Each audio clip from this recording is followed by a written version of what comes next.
మహోన్నతుడు మహాగణుడు పరిశుద్ధుడైన దేవాతి దేవుని ఘనమైన నామానికి కృతజ్ఞతాస్తుతి స్తోత్రములు. మరి యొక్క విశ్వాస శక్తి కార్యక్రమం వీక్షించుచున్న మీ అందరికీ మా హృదయపూర్వకమైన శుభాభివందనాలు తెలియచేస్తూ ఉన్నాం. దేవుని బిడ్డలారా, మీ అందరూ కూడా క్షేమంగా ఉన్నారని ప్రభువు పేరట మేము ఎంతగానో నమ్ముచూ ఉన్నాం. దేవుని వాక్యములో ప్రతి ఒక్క వారంలో వచ్చుచున్న ఈ కార్యక్రమాలను మీరు వీక్షించుచు ఈ యొక్క రక్షణ మార్గము చేరనందు మరి వచ్చుచున్నటువంటి చక్కని వాక్యముల ద్వారాగా మీ అందరూ కూడా ఎంతగానో ఆత్మీయముగా బలపడుచున్నారని, ప్రభువులో వర్ధిల్లుచున్నారని ప్రభువునందు మేము ఎంతగానో విశ్వసించుచున్నాం. మీ కొరకు ప్రార్థిస్తున్నాం. మరిన్ని ప్రార్థన అవసరతల కొరకు మాకు స్క్రీన్పై కనిపిస్తున్న ఫోన్ నెంబర్కి ఫోన్ చేసి మీరు ప్రార్థన ఆశీర్వాదాలు పొందాలని ప్రేమతో మీకు మనవి చేస్తున్నాం. దేవుని బిడ్డలారా, మరి యొక్క కార్యక్రమంలో దేవుని వాక్యంలోనికి మనం వెళదాం. దేవుని యొక్క వాక్య సత్యముల ద్వారాగా మనమందరము కూడా బలపడుచు దేవుని యొక్క నామములో ముందుకు కొనసాగాలని ప్రేమతో మీ అందరికీ మనవి చేస్తూ ఉన్నాం. మరి యొక్క సమయంలో దేవాతి దేవుడు నా హృదయంలో ఉంచినటువంటి ఒక చక్కనైనటువంటి మాటను మీ అందరికీ తెలియచేయాలని నేను ఆశపడుచు ఉన్నాను. దేవుని బిడ్డలారా, మరి యొక్క లోకములో భయంకరమైన శ్రమలలో, శోధనలో, వేదనలో, దుఃఖములో సతమతమవుతున్నటువంటి దేవుని బిడ్డలైన ప్రతి ఒక్కరితో ఆ తండ్రి అయిన దేవుడు ఇచ్చుచున్న సమాధానాన్ని మీ అందరికీ నేను తెలియచేయాలని ఆశపడుచు ఉన్నాను. రండి దేవుని బిడ్డలారా, దేవుని వాక్యాన్ని ధ్యానము చేద్దాము. మరి యొక్క సమయంలో 2 రాజుల గ్రంథము 20వ అధ్యాయము 5వ వచనాన్ని చదువుకుందాము. నీవు తిరిగి నా ప్రజలకు అధిపతి అయిన హిజ్కియా యొద్దకు పోయి అతనితో ఇట్లనుము, నీ పితరుడైన దావీదునకు దేవుడగు యెహోవా నీకు సెలవిచ్చినదేమనగా, నీవు కన్నీళ్లు విడుచుట చూచితిని, నీ ప్రార్థన నేను అంగీకరించి ఉన్నాను, నేను నిన్ను బాగు చేసేదను, 3వ దినమున నీవు యెహోవా మందిరమునకు ఎక్కిపోవుదువు. ఆమేన్. చిన్న ప్రార్థన చేసుకుందాం. కృపా సత్య సంపూర్ణుడైన మా ప్రియ పరలోకపు తండ్రి, నీ నామానికి వందనాలు, స్తోత్రాలు ప్రభువా. ఈ యొక్క తండ్రి నా ప్రభువా, సమయమందు నీ పాద సన్నిధిని చేరి ఉన్నాము. నీ వాక్యమును ధ్యానిస్తూ ఉన్నాము. నీ వాక్యమును నీ బిడ్డలకు కావలసినటువంటి రీతిగా మీరే ఈ అల్పుడనైన నన్ను నీ సిలువ చాటును మరుగుపరుచుకుని నీ బిడ్డలకు కావలసినటువంటి వాక్య వర్తమానములు అందించి బలపరచి దీవించి వారు కన్నీళ్లను తొడవమని, వారిని ధైర్యపరచి బలపరచి స్వస్థపరచి మేలుతో నింపి ఈ వాక్యము ద్వారా మీరే మహిమ పొందమని నజరేయుడైన యేసు నామమున అడుగుచున్నాం పరమ తండ్రి, ఆమేన్. దేవుని బిడ్డలారా, మనందరికీ తెలిసినటువంటి చరిత్ర, రాజు అయినటువంటి హిజ్కియా మరణకరమైన రోగం వచ్చి ఉన్నప్పుడు అతని యొక్క జీవితంలో ప్రవక్త అయినటువంటి యెషయా వచ్చి నీ ఇల్లు చక్కబెట్టుకో, నీ సమయము సంపూర్ణమైపోయిందని చెప్పినప్పుడు ఆయన చేసినటువంటి యొక్క ప్రార్థన, ఆ ప్రార్థనకు తండ్రి అయినటువంటి దేవుడు ఇచ్చినటువంటి గొప్ప సమాధానాన్ని మనం ఇక్కడ చూస్తూ ఉన్నాం. దేవుని బిడ్డలారా, మరి అతను చేసినటువంటి ఆ యొక్క ప్రార్థనను దేవుడు ఆలకించి తండ్రి అయినటువంటి దేవుడు ఆ మొరను అంగీకరించి ఆయనకు ఉత్తరమిస్తున్నటువంటి వారై ఉన్నారు, సమాధానం ఇచ్చిన వారై ఉన్నారు. ఆ సమాధానములో నాకు అత్యంత ఇష్టమైనటువంటి చక్కనైన మాట తండ్రి అయిన దేవుడు పలుకుతూ ఉన్నాడు, నీవు కన్నీళ్లు విడుచుట చూచితిని. అలనాడు హిజ్కియాతో మాట్లాడిన దేవుడు ఈరోజు నీతో, నీ కుటుంబముతో, నీ యొక్క సమస్తముతో తండ్రి అయిన దేవుడు మాట్లాడుచు ఉన్నారు. నీవు కన్నీళ్లు విడుచుట నేను చూచితిని. దేవుని బిడ్డ, నీవు నీ ఇంట్లోనే ఉండి, నీ మంచముపై ఉండి, నీ గదిలో ఉండి నీవు కన్నీరు విడుస్తున్నావు, నీవు దుఃఖపడుతున్నావు, నువ్వు వేధిస్తూ ఉన్నావు. నన్ను ఎవరు చూడలేదు, నా కష్టం ఎవరు చూడలేదు, నా కన్నీరు ఎవరు చూడలేదు, నా కష్టాలు ఎవరు పట్టించుకోవట్లేదని నువ్వు అనుకుంటున్నావు. కానీ మన తండ్రి అయిన యేసయ్య నీతో మాట్లాడుచూ ఉన్నారు, ఇదిగో నీవు కన్నీళ్లు విడుచుట నేను చూచుచూ ఉన్నాను. నీవు కన్నీళ్లు విడుచుట ఈ లోకము పట్టించుకోలేకపోవచ్చు, ఈ లోకము అర్థము చేసుకోలేకపోవచ్చు, కానీ నీవు కన్నీళ్లు విడుచుట నేను చూస్తున్నాను. చూచుచున్నటువంటి దేవుడు మనందరితో వాగ్దానం ఇస్తున్నాడు. ఈ యొక్క సందర్భంలో హిజ్కియా కూడా మరణకరమైన రోగముతో ఉండి మందిరానికి వెళ్ళలేని పరిస్థితి, ఎక్కడికి వెళ్ళలేని పరిస్థితి, తన గదిలోనే ఉండి దేవునికి మొరపెట్టి ఉన్నారు.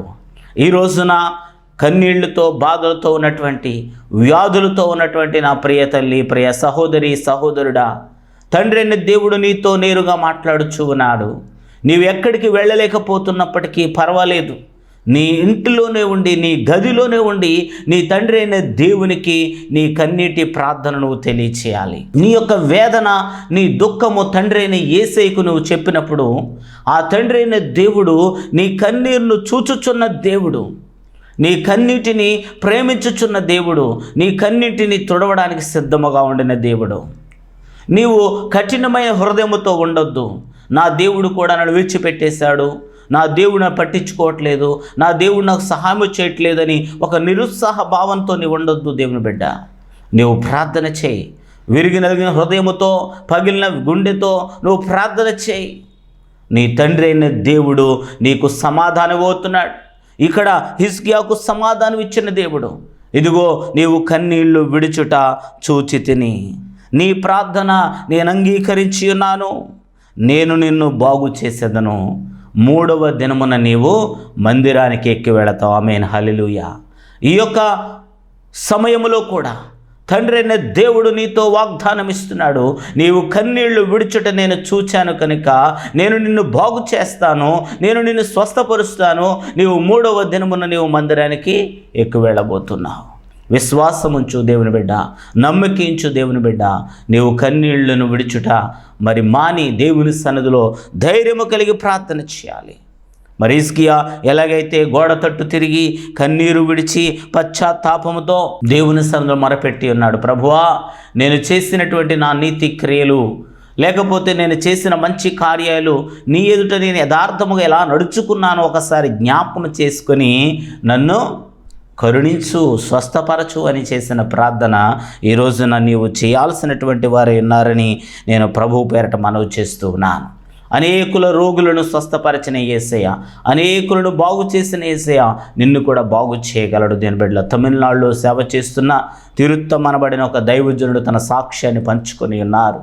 తన శరీరంలో అవయవాలన్నీ పాడైపోయినప్పుడు ప్రతి అవయములో నుండి కూడా కొన్ని గ్రాముల పార్ట్స్ ఆయన ఆపరేషన్ చేసి తీసివేసి ఉన్నారటండి. అతను ఎముకల గూడులాగా అయిపోయి మంచంలో పడుకున్నప్పుడు తండ్రి అయిన యేసయ్య ఆయన దగ్గరికి వచ్చి ఉన్నారు. వచ్చి ఆయన యొక్క దేహంలో ఆయన ఒక చిన్న వెలుగును ఉంచి ఉన్నారు. ఆ వెలుగు ఉంచడం ద్వారాగా ఆయన దేహమంతా బాగుపడి ఉన్నది. దేని బిడ్డలారా, డాక్టర్లందరూ కూడా చెప్పేశారు ఈయన ఎక్కువ కాలం బ్రతకడం కష్టమని చెప్పి. కానీ ఎప్పుడైతే దేని బిడ్డలారా యేసుక్రీస్తు ప్రభువు వారు ఆయన్ని దర్శించారో, ఆయన వెలుగును ఆయనలో ఉంచి ఉన్నారో, తన శరీరం అంతా బాగుపరచబడింది.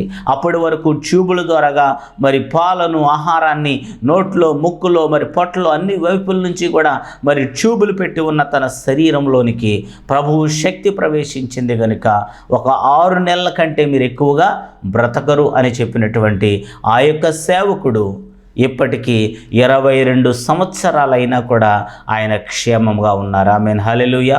తన భార్య ప్రార్థించింది, అయ్యా హిజ్కియాకి ఇచ్చినట్టు 15 సంవత్సరాలు ఆయుష్ ఇవ్వండి అని ప్రార్థన చేసింది. కానీ తండ్రి అయిన దేవుడు ఆయనకి 22 ఏళ్ల వయసులో ఇప్పటికీ ఇంకనూ ఆరోగ్యంగా సేవ చేస్తున్నారు. దేవుని బిడ్డలారా, మీరు నమ్మండి, యేసయ్య స్వస్థపరచగలిగిన వారు. నీ శరీరంలో ఏ వ్యాధి ఉన్నా, ఏ బలహీనత ఉన్నా కన్నీరు విడిచి ప్రభువా నన్ను స్వస్థపరచను అడిగితే తప్పకుండా యేసయ్య ఆయన వాగ్దానం ఇస్తున్నాడు, నీవు కన్నీళ్లు విడుచుట నేను చూచి ఉన్నాను. ఎప్పుడైతే నువ్వు పశ్చాత్తాప హృదయముతో ప్రభు సన్నిధిలో నీ పాపాలు ఒప్పుకొని నీ యొక్క పాప దోషములు, నీ పితరుల పాప దోషములు, శాపములు అన్నీ కూడా ప్రభువు దగ్గర పెట్టి మొరపెట్టినప్పుడు అవన్నీ కడగలిగిన పరిశుద్ధ రక్తము, యేసుక్రీస్తు ప్రభు వారి రక్తము నీ మీద ప్రోక్షించబడినప్పుడు నీకు విడుదల కలుగుతుంది, నీకు క్షమాపణ దొరుకుతుంది, నీకు రక్షణ దొరుకుతుంది. నువ్వు ఎప్పుడైతే రక్షించబడ్డావో పరలోక రాజ్యానికి కూడా నీవు వారసుడు కావటానికే ఈ రోగం వచ్చి ఉన్నదేమో. యేసయ్య నేను నా హృదయానికి సమర్పిస్తానయ్యా, నీ బిడ్డగా నేను మారుతానయ్యా అని నువ్వు ఒక తీర్మానం తీసుకుంటే ఆ తండ్రి అని యేసయ్య నీకు నిశ్చయంగా స్వస్థపరిచే దేవుడని ప్రకటిస్తూ ఉన్నాను. రెండవదిగా ఆయన కన్నీటిని ఏ విధంగా ప్రేమిస్తూ ఉన్నారు, మన కన్నీటికి ఉన్నటువంటి విలువ ఏమిటి అనే సత్యాల్ని కొన్ని సత్యాలు మనం చూద్దాం. రెండవదిగా చూసినట్లయితే కీర్తనాకారుడు 119వ అధ్యాయము 136వ వచనంలో కూడా ఆయన కూడా కన్నీళ్లు విడిచాడంటండి. దేని బిడ్డలారా, జనులు నీ ధర్మశాస్త్రమును అనుసరింపకపోయినందున నా కన్నీరు ఏరులై పారుచున్నది. ఇప్పటికీ హిజ్కియా యొక్క కన్నీరు వలన స్వస్థత చూసాము. దేని బిడ్డలారా, ఇప్పుడు దావీదు యొక్క కన్నీరు ఎంత విలువైనది. అతని యొక్క జీవితంలో కూడా అనేక విజయాలను చూశాడు, శత్రు సమూహాలను జయించగలిగాడు, గొప్ప ఆశీర్వాదాలను పొందగలిగాడు, గొప్ప దీవెన పొందగలిగాడు. ఎందుకనగా అతను కూడా కన్నీటి ప్రార్థన యోధుడుగానే అనేక కీర్తనల్లో ఉన్నటువంటి భాగాలు మనం చూసినప్పుడు, ఇక్కడ చదివినటువంటి భాగమును బట్టి దావీదు ఎందుకు కన్నీరు విడుస్తూ ఉన్నారటండి. ఆయన జనులు నీ ధర్మశాస్త్రమును అనుసరింపకపోయినందున నా కన్నుల నుండి కన్నీరు ఏరులై పారుతుంది అంటున్నాడు ఆయన. అనగా దేవుని వాక్యాన్ని ప్రజలు అనుసరించకపోతున్నట్లయితే మరి దావీదు దుఃఖపడుతూ ఉన్నాడండి. ఎందుకంటే ఎప్పుడైతే దేవుని వాక్యాన్ని మనం అనుసరించలేదో, దేవుని వాక్యాన్ని బట్టి జీవించలేదో, మన జీవితంలో ఎన్నో కష్టములు, ఎన్నో శ్రమలు, మానవాళి అంతా కూడా పాపానికి బానిస అయిపోతూ ఉన్నది. దేవుని వాక్యమే మనం పరిశుద్ధపరిచేది, దేవుని వాక్యమే పరిశుద్ధమైన మార్గాలు నడిపించేది. అట్టి వాక్యాన్ని అనుసరించకపోతే దేవునికి కన్నీరు, అలాగే దైవజనులకి కన్నీరు, భక్తులకి కన్నీరు. దేని బిడ్డలారా, అలా ఏరులై పారినటువంటి అట్లాంటి పరిస్థితులు అతనికి దుఃఖమును గూర్చి అనేక సందర్భాల్లో ఆయన మాట్లాడుతూ ఉంటాడు. ఆయన నా కన్నీళ్లు నీ బుడ్డిలో దాచబడి ఉన్నవి అంటాడు ఒకసారి. మరొకసారి అంటాడు, అయ్యా నా కన్నీరు చేత నా పరుపు కొట్టుకొని పోవచ్చున్నది అంటాడు ఆయన. మరి అదే విధముగా నా కన్నీళ్లు నాకు నిందాస్పదమైనవి అంటాడు, నా కన్నీళ్లే నాకు అన్నపానములైనవి అంటాడు. ఈ విధంగా నా కన్నుల నుండి కన్నీళ్లు జారకుండా నన్ను కాపాడండి అయ్యా అంటాడు. భక్తుడు చేసిన కన్నీటి రోదన ఎంతో శ్రేష్టమైనది. దావీదు భక్తుని జీవితంలో ఆయన చేసినటువంటి ఆ గొప్ప యొక్క ప్రార్థన, విలువైనటువంటి ప్రార్థన, ఆశీర్వాదకరమైనటువంటి ప్రార్థన అతనికి ఎంతో గొప్ప విలువనిచ్చింది. ఆయన గొప్ప రాజుగా నిలబెట్టింది, గొప్ప భక్తునిగా నిలబెట్టింది, అనేక కీర్తనలు ఆయన చేత రాయించింది. ఈ రోజున నీ కన్నీరు కూడా నీ జీవితంలో గొప్ప కార్యాలు చేయబోతా ఉంది. కనుక నీ కన్నీటి ప్రార్థన నీవు విడిచిపెట్టవద్దు. దావీదు భక్తుని వలె, హిజ్కియా వలె దావీదు కూడా కన్నీటి మీద ఒక ఎక్స్పర్ట్ అని చెప్పాలి, లేకపోతే ఒక అనుభవశాలి అని చెప్పాలి. చాలా ఎక్కువగా కన్నీటితో ప్రార్థించిన వ్యక్తి ఉన్నారు. ఎందుకనగా ప్రజల రక్షణ కొరకు, దేశం యొక్క రక్షణ కొరకు, మన గ్రామ రక్షణ కొరకు మనం ప్రార్థన చేయాలి. దేని బిడ్డలారా, ఈవన్ రాబర్ట్స్ అనేటువంటి ఒక బొగ్గు గనుల్లో పనిచేసుకున్నటువంటి ఒక కార్మికుడు రోజుకి 12 గంటలు పనిచేసి రోజుకి 4 గంటలు ఆయన ప్రార్థనలో ఉండేవాడటండి. ఆయన చేసిన ప్రార్థన ఏంటంటే, తన యొక్క దేశమైనటువంటి వేల్స్ దేశములో పాపం పెరిగిపోయింది. ఆ దేశమంతా క్లబ్బులతోనూ పబ్బులతోనూ నిండిపోయి, వ్యభిచారంతో నిండిపోయి ఆ దేశమంతా కూడా పాపంలో పొర్లుతూ ఉంది. అలాంటి పరిస్థితుల్లో ప్రభువా నా దేశమును కాపాడండి, నా దేశమును రక్షించండి అని కన్నీటితో ప్రార్థన చేస్తూ ఉన్నాడంటండి. రోజుకి 4 గంటలు తండ్రి అయినటువంటి దేవుడు ఆయనకి దర్శనమిచ్చి, ప్రభువా మా దేశాన్ని ఏదో ఒకలా కాపాడండి ప్రభువా, ఏదో ఒక దైవజనుని లేపండి ప్రభువా, తద్వారాగా నా దేశాన్ని రక్షించండి ప్రభు అని ప్రార్థన చేస్తూ ఉంటే అప్పుడు యేసు ప్రభు వారు ప్రత్యక్షమై నేను నీ దేశాన్ని రక్షిస్తాను అని చెప్పారటండి. అయితే మరి ఎవరి ద్వారా, ఏ ఒక్క దైవజనుని ద్వారా చేయబోతున్నామంటే, నేను ఎవరి ద్వారా చేయట్లేదు, నీ ద్వారాగానే నేను నీ దేశాన్ని రక్షిస్తున్నాను చెప్పారటండి. అదేంటి ప్రభువా, నేనేమి పెద్ద భక్తుడిని కాదు, దైవజనుడిని కాదు, కేవలం ఒక కార్మికుడిని మాత్రమే అంటే, కాదు ఈ దేశము కొరకు నీవు మాత్రమే ప్రార్థన చేస్తున్నావు కాబట్టి నీ ద్వారాగా నేను వేల్స్ దేశాన్ని రక్షిస్తానని చెప్పి ఆ విధంగా వేల్స్ దేశాన్ని అంతటినీ కూడా 6 నెలల్లో మార్పు తీసుకొచ్చాడు. దేని బిడ్డలారా, ఈవన్ రాబర్ట్స్ అనేటువంటి మహా కన్నీటి ప్రార్థన యోధుడు. 4 గంటలు రోజుకి ప్రార్థన చేసిన తన ప్రార్థన తన దేశాన్ని రక్షించింది. ఈ రోజున నీ కుటుంబాన్ని రక్షించావా? నీ గ్రామాన్ని రక్షించావా? నీ సంఘాన్ని రక్షించావా? నీ దేశాన్ని రక్షించావా? నీవు కూడా రక్షించే బిడ్డగా ఉండాలంటే నీవు కూడా ప్రార్థన చేయాలి. నీవు కూడా విశ్వాసంతో ప్రార్థన చేయాలి. తద్వారాగా తండ్రి అయిన యేసయ్య నీవు చేసిన కన్నీటి ప్రార్థన బట్టి ఆ తండ్రి అయినటువంటి దేవుడు నీ ప్రాంతాన్నంతటిని కూడా రక్షించబోతూ ఉన్నాడు. మూడవదిగా మనం చూస్తున్నట్లయితే దేని బిడ్డలారా, యోబు గ్రంథములో యోబు చేసిన కన్నీటి ప్రార్థన చూద్దాం. 16వ అధ్యాయము 20-21 వచనాలు చూద్దాం దేని బిడ్డలారా. నా స్నేహితులు నన్ను ఎగతాళి చేయుచున్నారు, నరుని విషయమై ఒకడు దేవునితో వ్యాజ్యమాడవలననియు నరపుత్రుని విషయమై వాని స్నేహితునితో వ్యాజ్యమాడవలననియు కోరి నేను దేవుని తట్టు దృష్టి ఉంచి కన్నీళ్లు ప్రవాహముగా విడుచుచున్నాను. ఈ యొక్క సందర్భంలో మూడవదిగా యోబు భక్తుని యొక్క కన్నీటి ప్రార్థన మనం ఇక్కడ చూచుచూ ఉన్నాం. యోబు భక్తుడు కూడా భయంకరంగా హింసించబడ్డాడు. భయంకరంగా మరి సాతాను చేతుల్లో నలిగిపోయినాడు. తన శరీరం అంతా కూడా కుళ్ళి కుషించిపోతూ ఉంది. తన యొక్క ఆస్తిపాస్తులన్నీ కోల్పోయినారు. సమస్తాన్ని కోల్పోయినటువంటి తన యొక్క జీవితంలో దేవుని బిడ్డలారా, తండ్రి అయినటువంటి దేవుడు ఆయన పరీక్షిస్తున్నటువంటి కాలంలో తన భార్య కూడా చెప్పింది, ఇదిగో దేవుడిని దూషించి చచ్చిపో అని తన భార్య కూడా చెప్పింది. ఇంత ఘోరమైన పరిస్థితికి అతను దిగజారిపోయినప్పుడు ఆయన యొక్క జీవితంలో దేవుని బిడ్డలారా ఆయన చేస్తున్నటువంటి మరి తన స్నేహితులు కూడా చుట్టూరా వచ్చి అతన్ని పొడుస్తూ ఉన్నారు, మాటలతో వ్యాజ్యమాడుతూ ఉన్నారు. ఈ రోజున నీ పరిస్థితి కూడా ఎట్లాగనే ఉందేమో. దేవుని బిడ్డ, ఇదిగో నీ శరీరంలో అనేకమైనటువంటి బలహీనతని మీద దాడి చేస్తున్నాయేమో. నిన్ను దేవుడు పరీక్షిస్తూ ఉన్నాడేమో. నీ జీవితంలో అన్ని వైపులా శోధనలు నీ వైపు వస్తూ ఉన్నాయేమో. కానీ యోబు చేసినట్లుగా నీ కన్నీళ్లు ప్రవాహముగా దేవుని తట్టు చూచి కన్నీళ్లు ప్రవాహముగా విడుచుచున్నాను. ఎవరి తట్టు చూడాలని మనం? దేవుని తట్టు చూడాలి. స్నేహితుల వైపు కాదు, తన భార్య బిడ్డల వైపు కాదు, మన బంధువర్గం వైపు కాదు, దేవుని తట్టు చూసి నీవు కన్నీళ్లు విడవాలి. హిజ్కియా కూడా తన ఏకాంత గదిలో కన్నీరు విడిచాడు. దావీదు కూడా తన ఏకాంత గదిలో కన్నీరు విడిచాడు. అలాగనే ఇక్కడ యోబు భక్తుడు కూడా తన దేవుని తట్టు చూసి కన్నీళ్లు ప్రవాహముగా ప్రవహిస్తూ ఉన్నాడు. దీని బిడ్డలారా, ఈ రోజున నీకుందా కన్నీటి అనుభవం? ఈ రోజున నీకుందా కన్నీటి ప్రార్థన విధానము? దేవుని బిడ్డలారా, నీలో అలాంటి కన్నీటి ప్రార్థన విధానం ఉండినట్లయితే నీవు నిశ్చయంగా బాగుపరచబడతావు, నిశ్చయముగా దీవించబడతావు. నీ పరీక్షల నుంచి నువ్వు విజయం సాధిస్తావు. సాతాను శోధనల్ని జయిస్తావు, వ్యాధుల్ని జయిస్తావు, సమస్యలను జయిస్తావు, శోధనల్ని జయిస్తావు. జయశాలిగా నిలబెట్టగలిగిన యేసయ్య నీకు తోడై ఉన్నారు. కనుక నీవు కన్నీరు విడిచి ప్రభు పాదాల దగ్గర నీవు మొర్రపట్టాలి. నీకొచ్చుచున్న ఈ పరీక్షలో మరి నీకొచ్చున్నటువంటి నీ యొక్క ఘోరమైనటువంటి సమస్యలలో నీవు మరి ధైర్యముగా నిలిచి ప్రభు సన్నిధిలో నువ్వు నిలబడాలి. దేవుని బిడ్డలారా, అలా నిలిచినప్పుడు ఆ తండ్రి అయినటువంటి దేవుడు యోబు జీవితాన్ని ఎట్టి రీతిగా దీవించి ఉన్నారు, ఎట్టి రీతిగా ఆశీర్వదించి ఉన్నారు మనం ఇక్కడ చూచుచున్నాం. దేవుని బిడ్డలారా, ఆ తండ్రి అయిన దేవుడు యోబు యొక్క జీవితంలో ఎంతో గొప్ప ఆశీర్వాదం ఇచ్చారండి. తను కోల్పోయినటువంటి బిడ్డలు కంటే కూడా అందమైనటువంటి బిడ్డలను వారికి తండ్రి అయిన దేవుడు మరలా ఇచ్చాడు. ఆమేన్, హల్లెలూయా. మంచి ఆరోగ్యాన్ని దేవుడు మనకిచ్చారు. చివర 42వ అధ్యాయము 12వ వచనంలో మనం చూసినట్లయితే బిడ్డలారా, మొదట తన యొక్క జీవితంలో మరి యొక్క 7,000 గొర్రెలు ఉంటే 14,000 గొర్రెలుగా దేవుడు రెట్టింపు చేశాడండి.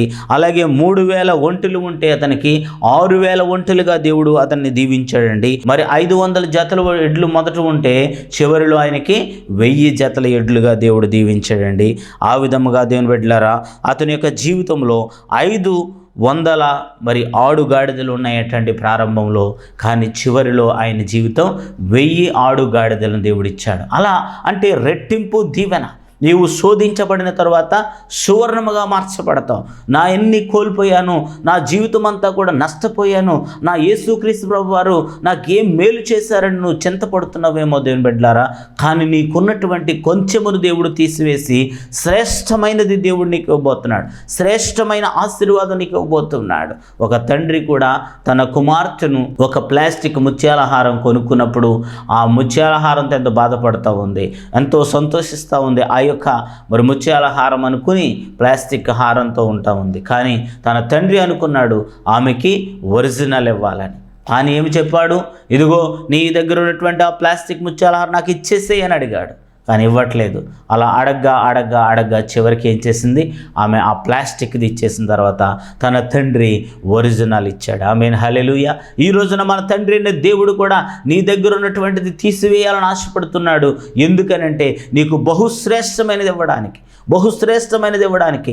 అలాగే ఇక్కడ యోబు భక్తుని జీవితంలో కూడా అలాగే జరిగింది. దేని బిడ్డలారా, తనకున్న కొంచెమును తీసివేసి రెట్టింపు దీవెన ఆయనకి ఇవ్వడం జరిగింది. దేని బిడ్డలారా, 4వదిగా మనం చూసినట్లయితే లూకా శుభవార్త 7వ అధ్యాయము 37, 38 మరి యొక్క 50 వచనాల్లో ఉన్నటువంటి కన్నీటి ప్రార్థన మరి విషయాన్ని మనం ఇక్కడ చూడబోతూ ఉన్నాం. దేని బిడ్డలారా, మరి యొక్క సమయంలో ఆ ఊరిలో ఉన్న పాపాత్మురాలైన ఒక స్త్రీ యేసు పరిసయ్యుని ఇంట భోజనమునకు కూర్చుండి ఉన్నారని తెలుసుకొని యొక్క బుడ్డెలో అత్తరు తీసుకుని వచ్చి వెనుక తట్టు ఆయన పాదముల ఎదుట నిలుబడి ఏడ్చుచు కన్నీళ్లతో ఆయన పాదములను తడిపి తన తల వెంట్రుకలతో తుడిచి ఆయన పాదములను ముద్దు పెట్టుకుని ఆ అత్తరు వాటికి పూసెను.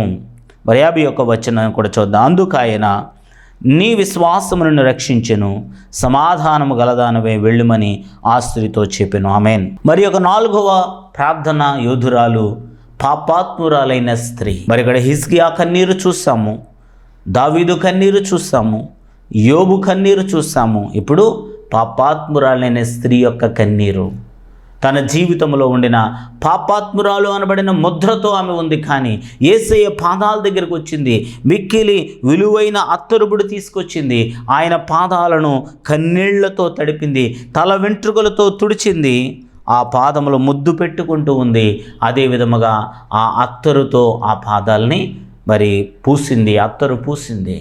ఈ రోజున పాపాత్మురాలుగా లేకపోతే లోక సంబంధమైన పాపములతో చేత, శాపముల చేత, భయంకరమైనటువంటి దుర్నీతి చేత, భయంకరమైనటువంటి పాపక్రియల చేత మలినమైపోయినటువంటి మానవులమైన మనమందరము కూడా ఆ యేసయ్య పాదాల దగ్గరికి వెళ్ళి మనం చేసిన కన్నీటి ప్రార్థన, పశ్చాత్తాప హృదయముతో చేసిన ఒక ప్రార్థన మన పాపములన్నీ కడిగి వేస్తాం.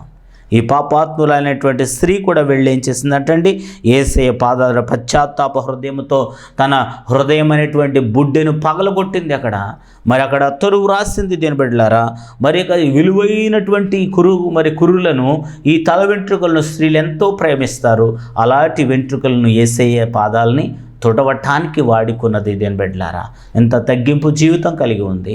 మనము కూడా మనకు శ్రేష్టమైనది ఏదైతే ఉందో అది యేసయ్యకి సమర్పించాలి, యేసయ్య పనిలో వాడాలి. దేని బిడ్డలారా, ఎప్పుడైతే మనము యేసయ్య సన్నిధిలో మనం ఉంటామో దేని బిడ్డలారా, ఆయన పాదాలని ముద్దు పెట్టుకుంటా ఉంది. నువ్వు దేన్ని ముద్దు పెట్టుకుంటున్నావు? ఈ లోకంలో లోక సంబంధమైన ముద్దుల కోసం ఎదురు చూస్తున్నావా?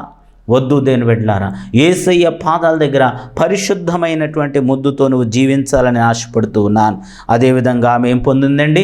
సమాధానము గలదానవై పొమ్ము. ఇక్కడ పరిసయ్యుడు అంటాడు కదా, అయ్యో నేను ఇక్కడ పరిసయ్యుడిగా మరి పరిశుద్ధంగా నేను ఉన్నాను కదా, కానీ ఆ పాపాత్ముడనే స్త్రీని ఏంటి నువ్వు అలా రానిచ్చేవని చెప్పంటే, ఎవరిని నేను ఎక్కువ ప్రేమించాను అంటే, ఎక్కువ పాపములు చేసిన వాడు ఎక్కువ క్షమించబడ్డాడంటే ఎక్కువ ప్రేమించబడ్డాడు అని ఆయన చెప్పి, ఆమె నీవు నా పాదాలకు నీళ్ళు ఇవ్వలేదు, కానీ నేను వచ్చిన దగ్గర నుంచి ఆమె నా పాదాలు పట్టుకుని విడిచిపెడతలేదు. అంత భయభక్తులు కలిగి ఉంది ఆమె. కనుక ఆమె విస్తార పాపములు క్షమించబడి ఉన్నవి. కనుక ఈ రోజున నీవు కన్నీళ్లతో, రోదనతో, ఇదిగో నీ రోగానికి కారణం ఒక పాపము కావచ్చు, ఒక శాపము కావచ్చు, నీ యొక్క పితరులు చేసినటువంటి భయంకరమైన పరిస్థితులు కావచ్చు, అవన్నింటినీ కూడా తీసివేయగలిగిన సర్వోన్నతమైన శక్తి మన యేసుక్రీస్తు ప్రభువు వారి దగ్గర ఉన్నది. కనుక ఆయన పాదాల దగ్గర కన్నీరు విడిచినట్లయితే నీ పాప దోషములు క్షమించబడతాయి. మరి నీ విశ్వాసము నిన్ను రక్షించెను, సమాధానము గలదానివే వెళ్ళుము అంటున్నారు. కనుక దేవుని బిడ్డ, నీవు కన్నీళ్లు విడిచుట నేను చూచితిని అని హిజ్కియాతో మాట్లాడిన దేవుడు మనందరితో మాట్లాడుతున్నాడు. నీ కన్నీళ్లు తుడవటానికి ఆయన సిద్ధముగా ఉన్నాడు. నీవు విశ్వాసముతో ఉండాలి, ధైర్యముతో ఉండాలి. కానీ నువ్వు ఏసే దగ్గరికి వచ్చి కూడా నీ కష్టాలు నువ్వే మోస్తున్నావు, నీ బాధలు నువ్వే మోస్తున్నావు, నీ యొక్క పరిస్థితుల్లో నీలో నీవే కృంగిపోతూ ఉన్నావు. అలా ఉండడానికి వీల్లేదు. కానీ ఆ ప్రభు వైపు నువ్వు చూసి ఆ ప్రభు బిడ్డగా ఉండాలని తెలియచేస్తూ ఉన్నాం. కనుక దేవుని బిడ్డలారా, దేవుని యొక్క సన్నిధానంలో మన విశ్వాసముతో ఆయన సన్నిధానంలో సమాధానం పొందుదాం. అట్టి కృప దేవుడు మనకు దయచేసి దీవించును గాక. ఆమెన్. ప్రార్థన చేసుకుందాం. దయగలిగిన దేవా, కృపగలిగిన తండ్రి, నీ నామమునకు లెక్కలేని స్తుతి స్తోత్రాలు తెలియచేస్తున్నాం ప్రభువా. నీ యొక్క కృప చేతనే నీ బిడ్డలైనటువంటి వారు ఈ సన్నిధానంలో ఉన్నారు. వారు కన్నీరు విడిచుట నేను చూచి తిని అని మాట్లాడుచున్న దేవుడు నాయన. నీ బిడ్డలు వారి ఏకాంత పరిస్థితుల్లో, వారి ఏ పరిస్థితుల్లో కన్నీరు విడుస్తున్నారు ప్రభువా.